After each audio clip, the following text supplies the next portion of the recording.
లోక్సభలో మాట్లాడుతూ ఆంధ్రప్రదేశ్ రాష్ట్రంలో లిక్కర్ స్కామ్ జరిగిందని,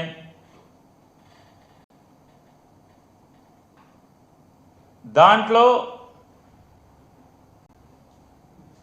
ఎవరెవరో పేర్లు ఉటంకిస్తూ వాళ్ళ ద్వారా వేల కోట్ల రూపాయలు దేశాలు దాటి వెళ్ళిపోయినాయి అని చెప్పని, అంటే వీటన్నిటికీ విషం చిమ్ముతూ చంద్రబాబు నాయుడు గారి గూట్లో చేరినటువంటి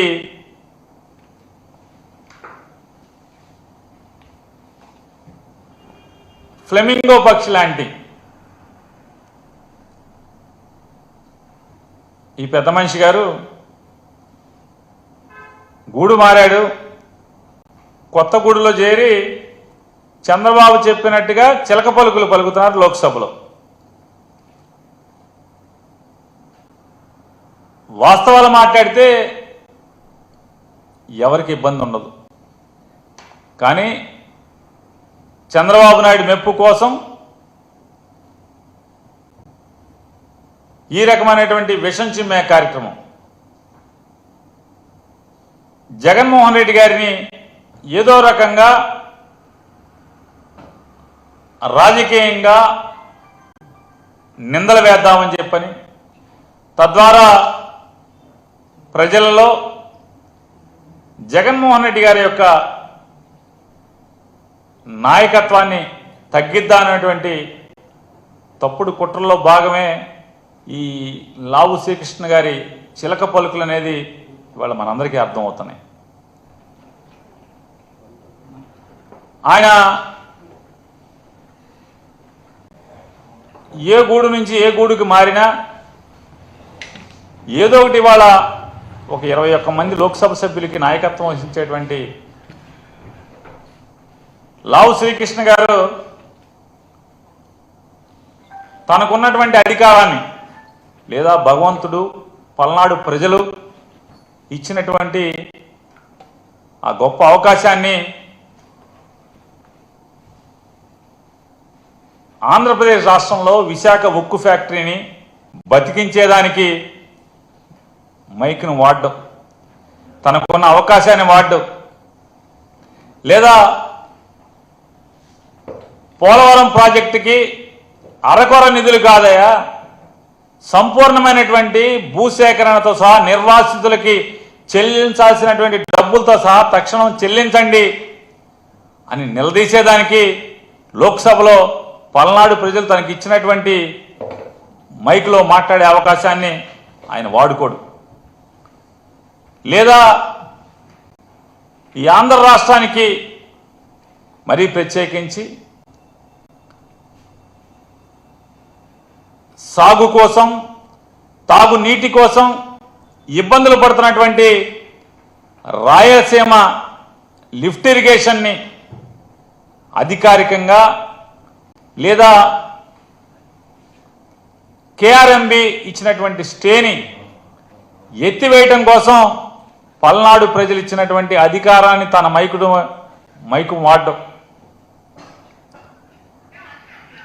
లేదా ఈ మధ్యకాలంలో మనం చూస్తున్నాం జనాభా నియంత్రణ అనేది ప్రభుత్వం ప్రజలకి నూరిపోయటం వల్ల ఈ దేశ శ్రేయస్సుని కాంక్షించి దక్షిణ భారతదేశంలోని ప్రజలందరూ కూడా జనాభా నియంత్రణ కోసం కంకణబద్దులై ఆనాటి ప్రభుత్వం చెప్పిన లక్ష్యాన్ని ఆచరణలో పెడితే దాన్ని సాకుగా ఇవాళ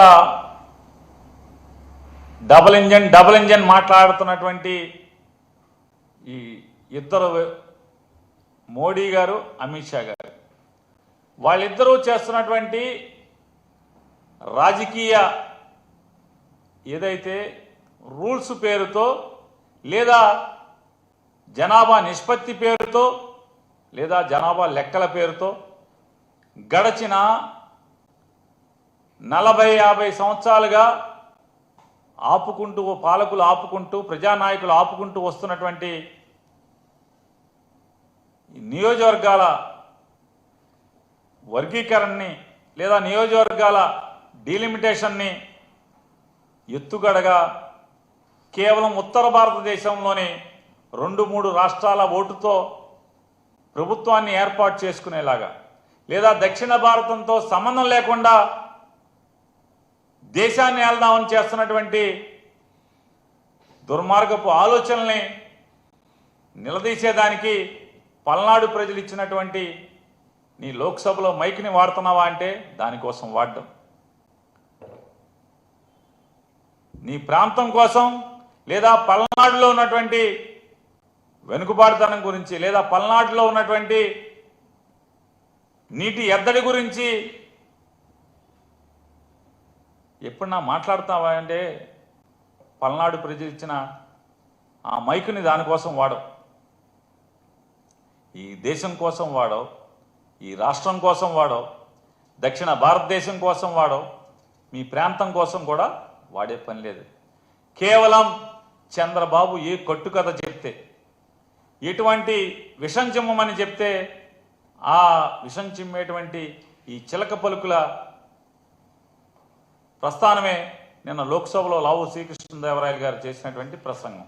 ఆయన చెప్తాడు, వెంటనే ఆంధ్రప్రదేశ్లో జరిగిన లిక్కర్ స్కామ్ మీద ఈడీ విచారణ చేసేయాలి, ఆళ్ళెవరో రెడ్డిని ఈళ్ళెవరో రెడ్డిని అరెస్ట్ చేసేయాలని మాట్లాడతారు. నేను ఒక్కడే వారిని అడుగుతున్నాను, ఆంధ్రప్రదేశ్ రాష్ట్రంలో లిక్కర్ వ్యాపారం జరిగినప్పుడు లేదా 2019 నుంచి 24 దాకా తమరు పల్నాడు పార్లమెంట్ సభ్యులుగా ఉన్నప్పుడు మరి ఏం తప్పులు జరిగినాయని మీరు అనుకుంటున్నారు? తప్పులు జరిగితే మీరు ఒక పార్లమెంట్ సభ్యుడిగా మీరు ఎందుకు మాట్లాడలేదు, ఎందుకు నిలదీయలేదు? లేదా 2019-24కి జరిగినటువంటి ఈ రాష్ట్రంలో జరిగినటువంటి లిక్కర్ బిజినెస్ లేదా 2024 నుంచి 25 వరకు జరిగిన లిక్కర్ బిజినెస్ చూసుకుంటే ఇదా స్కామ్? అదా చంద్రబాబు నాయుడు ప్రభుత్వం, మీ కూటమి ప్రభుత్వం అందా లిక్కర్ స్కామ్? లేదా ఆ రోజుదా? 2014 నుంచి 19 దాకా ఉన్నటువంటి అంటే డిస్టిలరీస్కి ఇచ్చేటువంటి ప్రభుత్వం ఇచ్చేటువంటి రేట్ ఎంత?